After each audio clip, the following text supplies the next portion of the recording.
Today we want to look at inflammation and sleep. What is the role of inflammation and sleep, and how can we address it so that you get higher quality sleep in the long term for the rest of your life? Wouldn't you like that?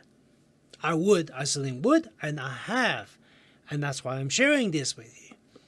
Alrighty, so let's have a look what you'll be discovering today. You'll be discovering inflammation is really not just about sore joints. It's actually so much more than that. Okay?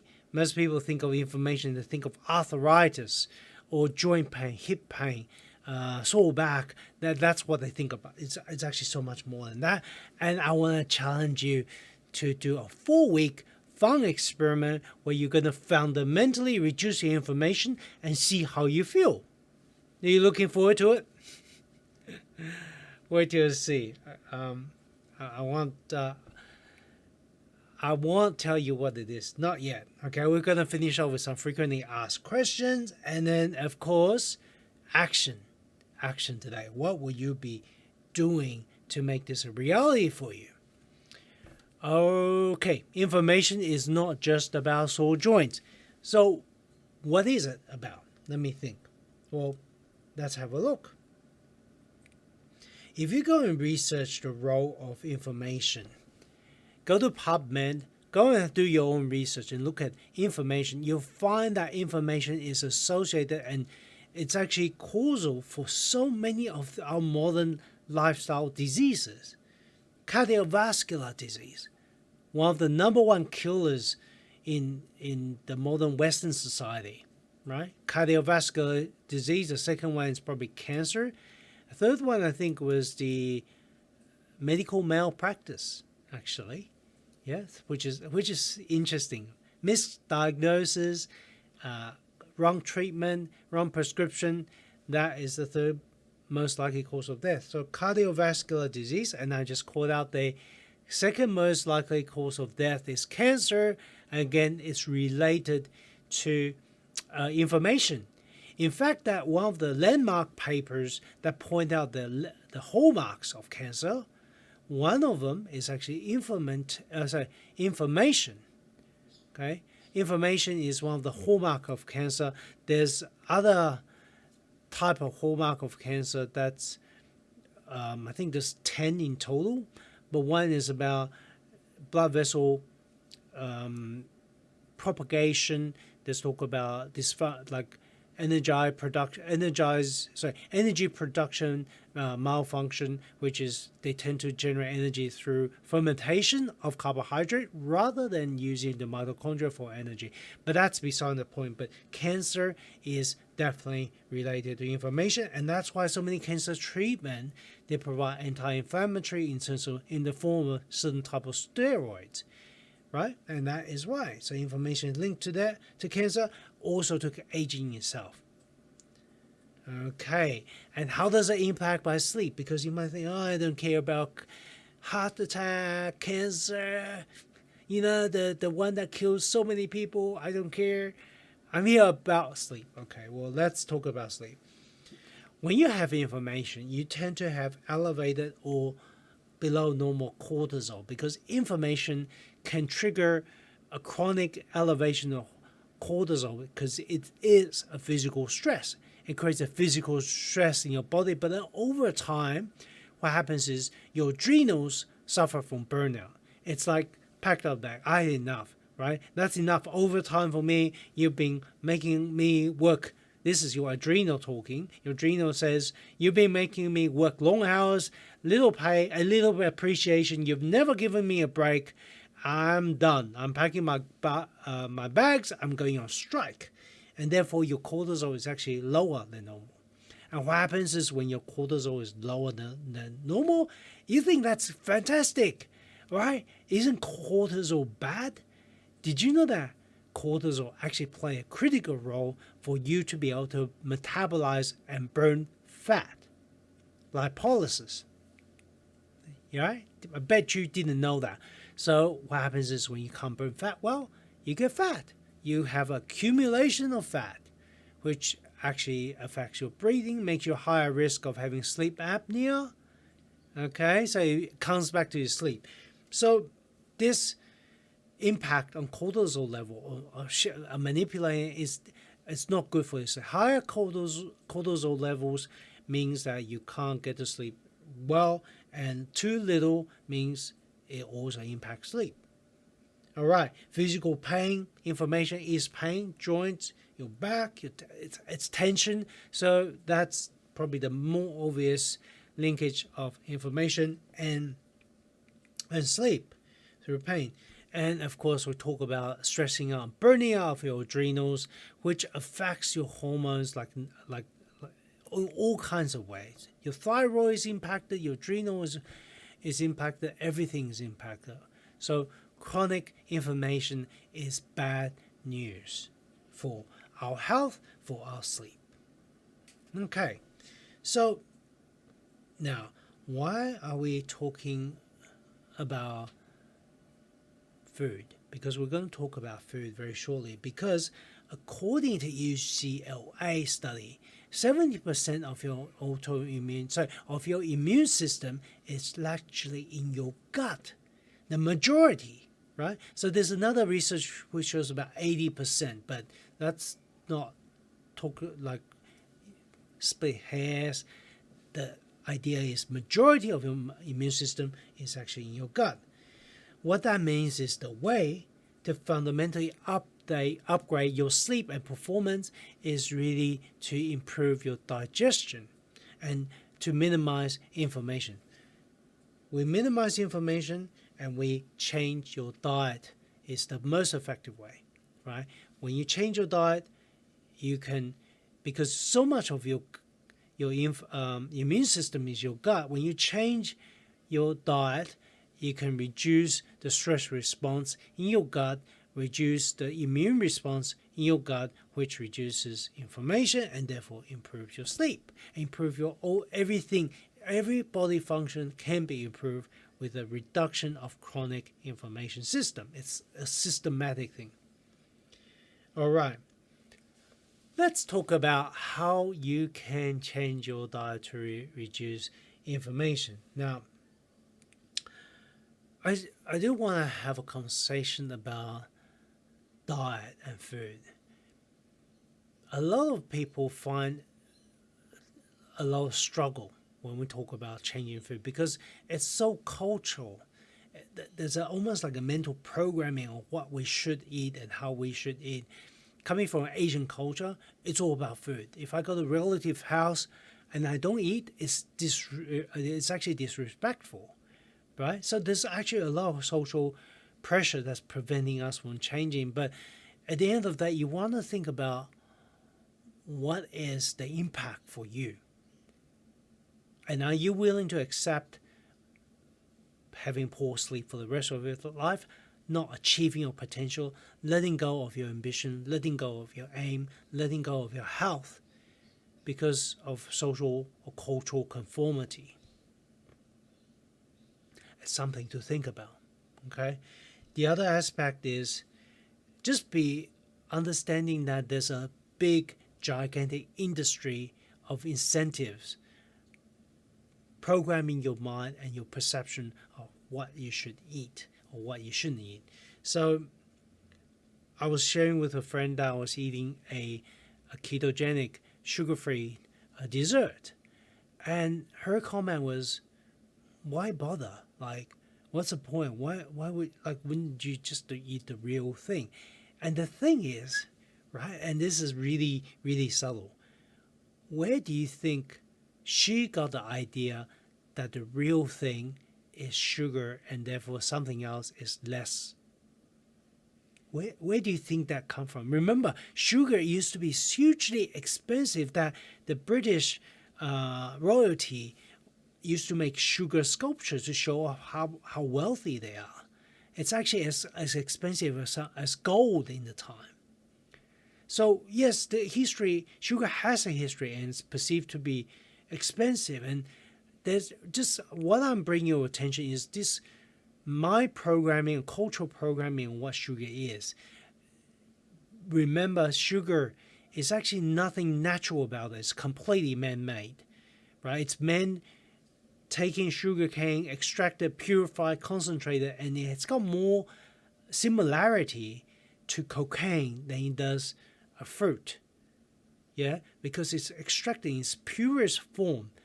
Your body is never meant to eat that quantity of sugar. So but where does she get the idea that sugar is a real thing and that is how you have fun, right? It's societal, it's entrenched. So don't have your mind hijacked by society. Think independently, think for yourself. Let go of your preconceived notion about your food, right? Talk about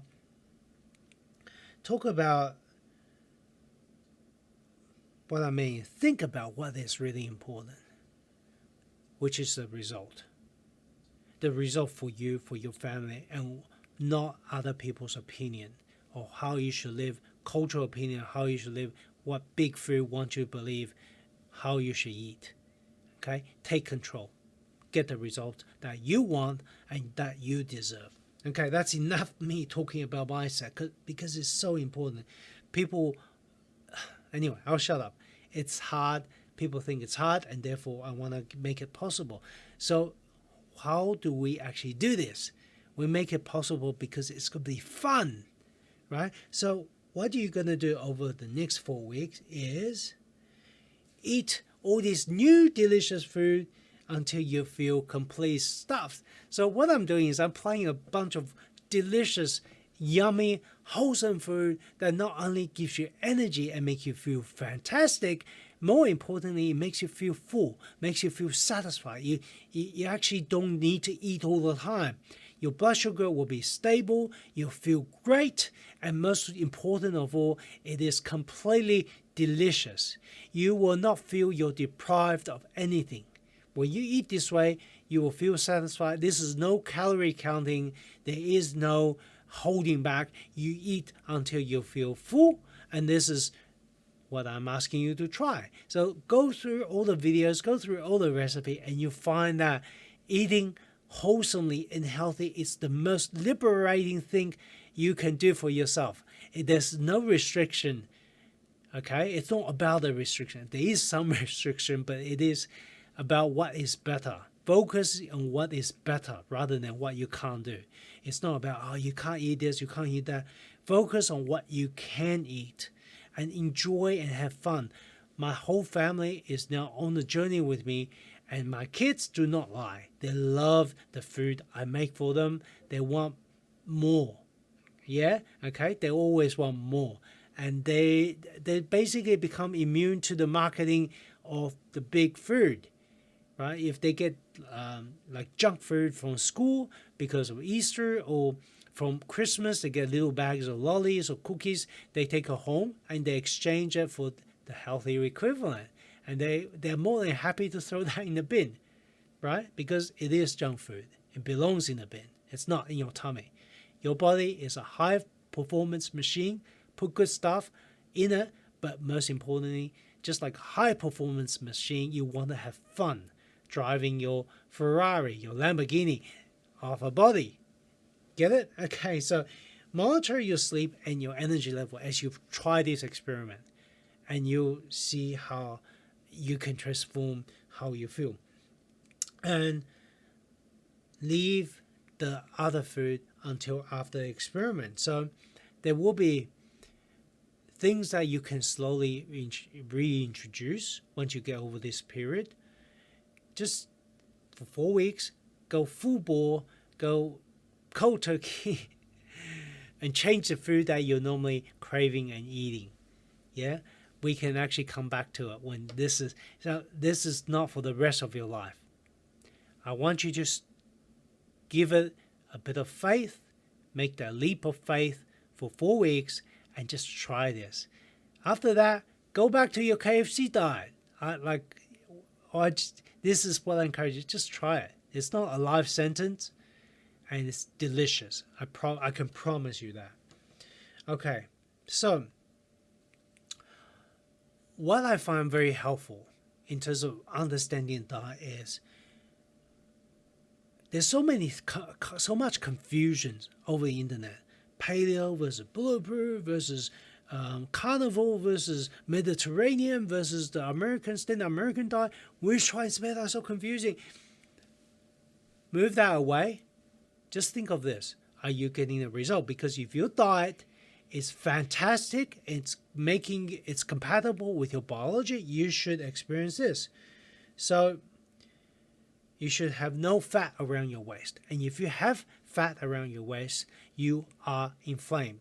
No matter what you believe about your diet, if you're, let's say some vegan, vegetarian, or whatever, I don't want to pick on them. Let's say you're on the Mediterranean diet, and you've got a significant gut, your diet is not working, and you will be inflamed.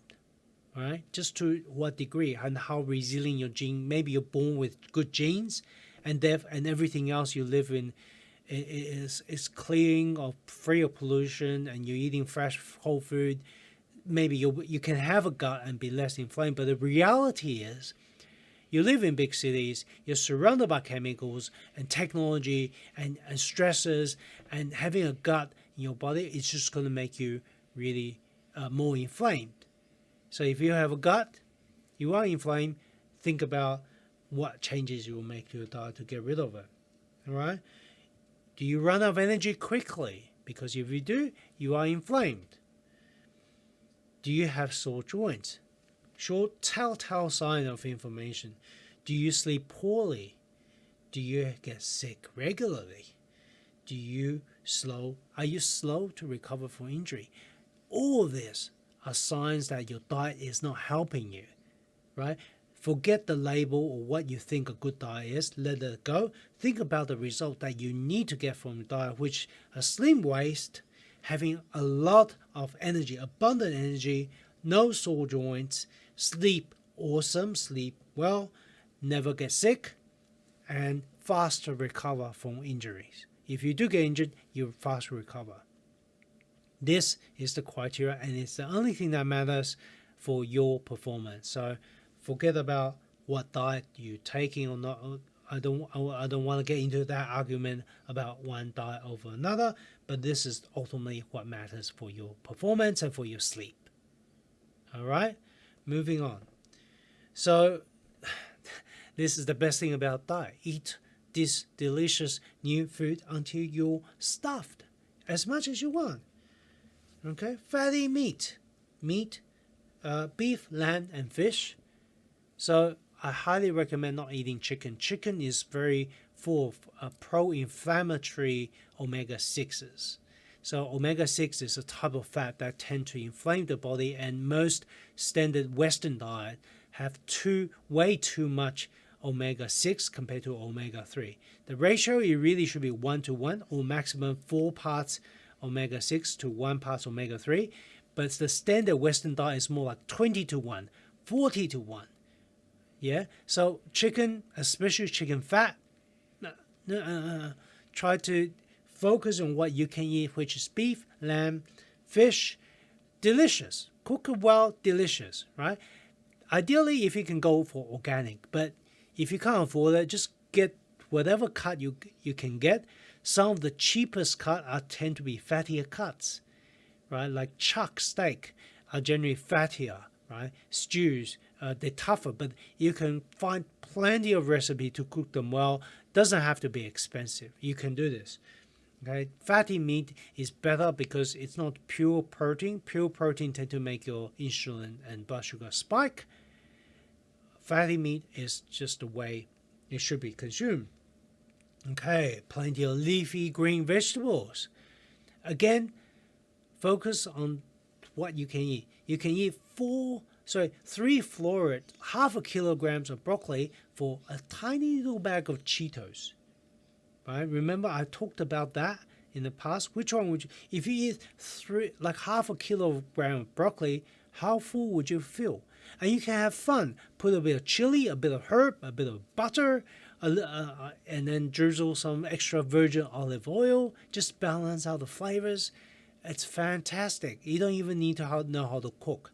It's it's so simple. It's my son can do it, and he's done it. He's cooked stir-fried broccoli, and he loved the taste of it. Right? Learn to enjoy the food for its freshness and really taste and savor your food. And lastly, use plenty of healthy fat. So healthy fat like coconut oil, grass-fed butter, ghee, coconut oil, just focus on those for now. There are other oils you can potentially use, but focus on those oils and you'll be right. You'll be swimming, as they say in Australia. You'll be swimming, mate. It just means the healthy fat, you want to have a significant portion. Don't stinge and don't think too much about weight, because fat is very satiating, right? It's very difficult to eat a lot of fat, to overeat on fat, because your body has a sent a signal. The leptin will go up, the CCK will go up, like a society, so the satisfaction, the fullness hormones will go up to prevent you from overeating. And that's the hormonal aspect of eating that people don't realize, that people just feel focused on calorie per gram or calorie density.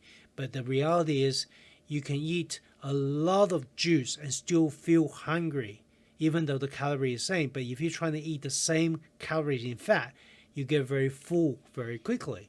So liquid calories or sugary calorie doesn't satisfy you. It really just makes you want more and creates sugar spike, which actually make you eat more.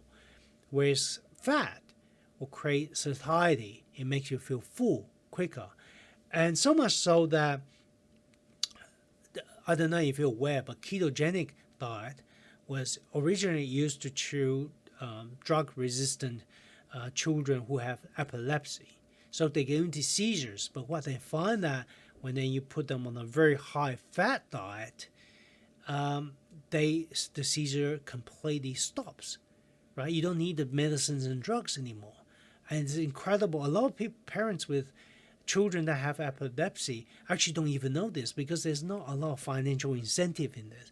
The drug manufacturer want to push the drugs because that's what makes the money. Changing your diet, this is actually a proven thing. A pure ketogenic diet will prevent seizures, and it's great for your brain. But the problem is getting the children to eat so much fat.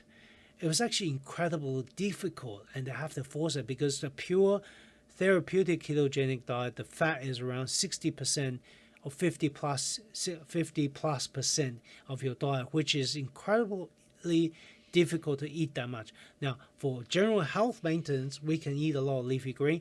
You don't need like a 60% diet. But what I'm trying to say to you is that fat is so satiating, it's almost impossible to overeat. As long as you eat healthy fat, you'll be right. And make sure you have plenty of fatty meat along with it, and plenty of leafy green vegetables. Ideally organic, but you don't have to. Okay? Just to start, right? Once you get to a certain basis, you can talk about improving, making that mix level improvement. Okay, now how would you get sweet? Because we know sweet is some of the pleasures of life. We love sweetness. So rather than sugar cane, replace with stevia, with monk fruit extract, with allulose and erythritol, swerve, which is swerve, xylitol. You can buy this in almost all Whole Food, in supermarket. It's quite common. Allulose is a healthy sugar from figs.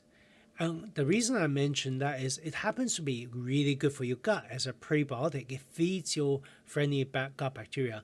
And the side effect is allulose happen to caramelize wonderfully. So you can make a delicious toffee, a delicious caramelized nuts with allulose. With erythritol, sorry, I spelled it wrong. I got a erythritol. Well, I'll fix the spelling later on, but these are all wonderful natural sweeteners that you can replace your sugar with. Okay, focus. Now, there are some nightshades you want to avoid, like eggplant, because some people are not allergic to it, but a lot of people are. Now, for this period, just take those out temporarily. You can slowly introduce them. You'll find that for people who are sensitive to these, you'll find a great relief and reduction in inflammation and joint pain, especially joint pain. You can, of course, get a blood test to find out, but you can try taking it out together. The nightshades, the tomatoes, the capsicum, the potatoes, the chilies, they tend to be nightshade family can create a significant inflammation issue for about 35% of the population. So worthwhile, but rather worthwhile trying to take that out for 4 weeks and just see how you feel. Now, rather than focusing, I can't eat this, I can't eat tomatoes, I love tomatoes. Focus on just having plenty of green leafy vegetables and making the enjoyment out of those.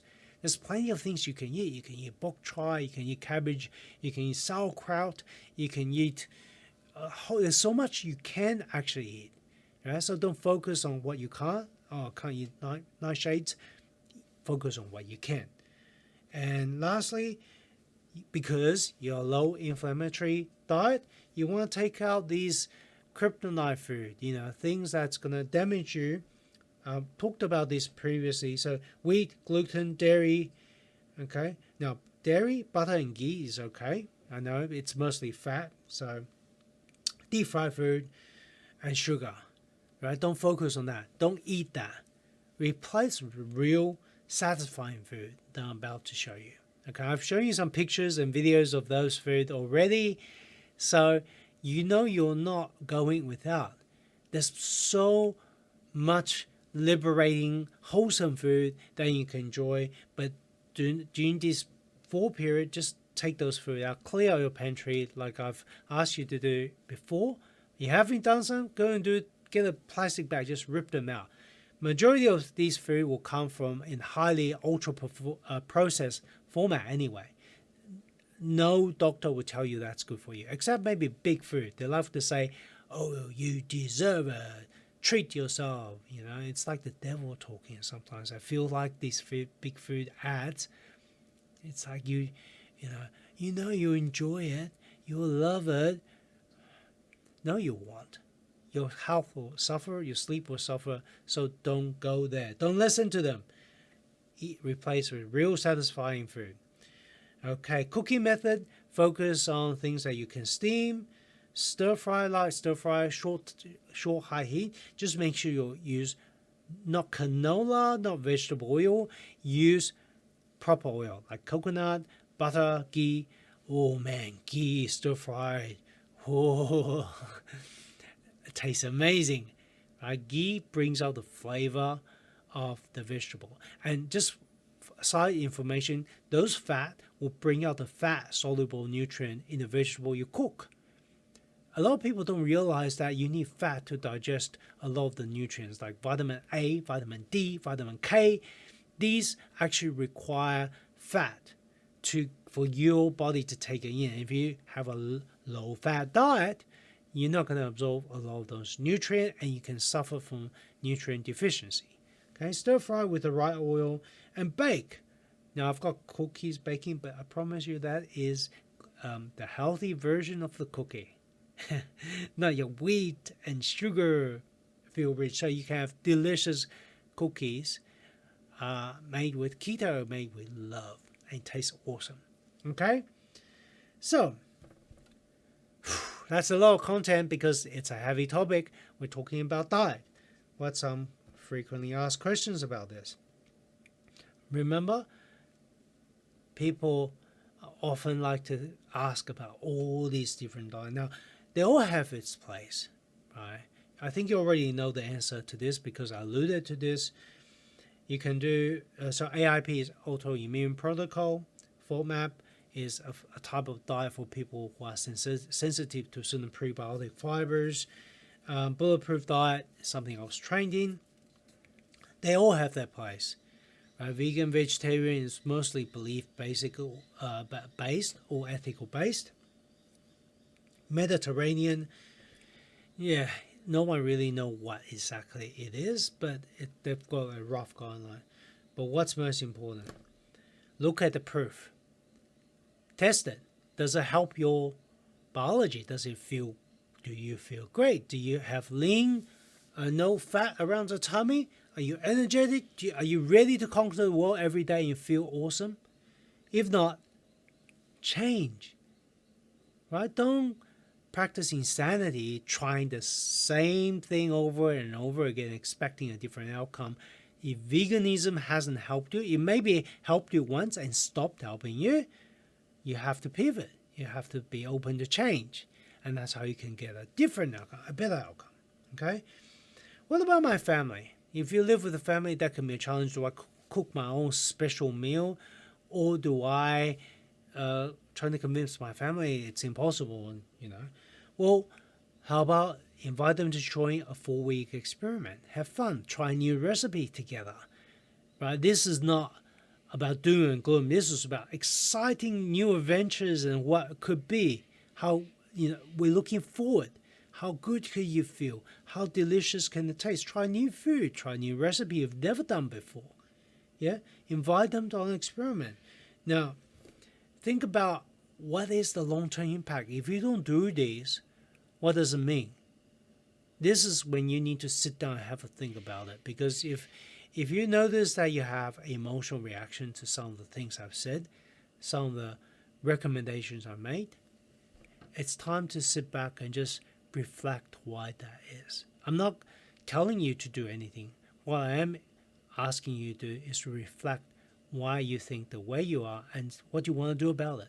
What's the long-term impact if you continue the way you are doing right now?